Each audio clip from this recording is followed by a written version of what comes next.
Jumlah program pembentukan Perda Banjarmasin untuk tahun 2026 resmi ditetapkan sebanyak 21 rancangan peraturan daerah. Angka ini lebih sedikit dibanding tahun sebelumnya, namun mencatatkan 25 usulan Perda pada 2025. Keputusan tersebut dihasilkan setelah rangkaian pembahasan antara Badan Pembentukan Peraturan Daerah DPRD Banjarmasin bersama pihak eksekutif disertai fasilitasi dari Biro Hukum Pemerintah Provinsi Kalimantan Selatan.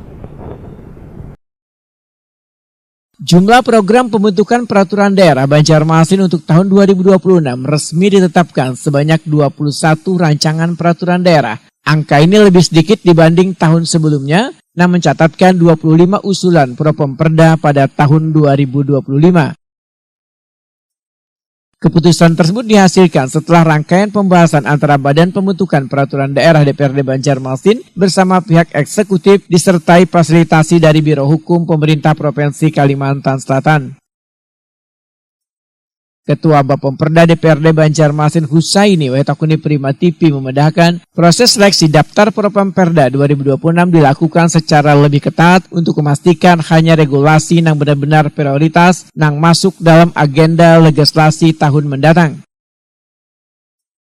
Politisi dari Partai Gerindra ini menyatakan komposisi usulan Raperda yang masuk dalam Propemperda 2026 adalah 9 Raperda merupakan inisiatif DPRD, 9 Raperda merupakan usulan pemerintah Kota Banjarmasin, dan 3 Raperda berkaitan dengan anggaran atau APBD.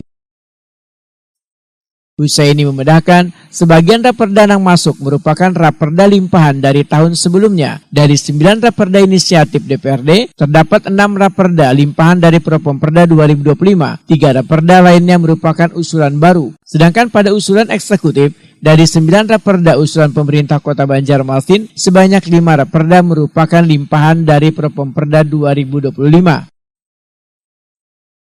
Inisiatif DPRD itu ada 9. Kepala daerah sebenarnya juga 9 dan 3 itu tentang anggaran. Jadi ini seimbang.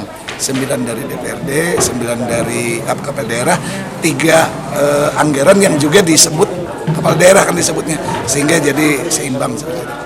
Ada limpahan dari 2024 Pak? Atau ke 9-nya 2025 maksudnya? Ya, dari inisiatif itu yang 9 itu 6 limpahan dari 2025. 3 yang baru. Kalau di di kepala daerah itu yang limpahan 2025-nya tadi kan ada 9/3 12 itu 5 saja yang limpahan, selebihnya 7 itu baru. Husaini menambahkan, ditetapkannya 21 Propemperda ini, maka DPRD Banjarmasin menargetkan seluruh Raperda dapat dibahas secara tepat waktu dan berkualitas. Kolaborasi antara DPRD, pemerintah kota dan warga sangatlah penting untuk memastikan setiap regulasi yang disusun memiliki kebermanfaatan gasan daerah.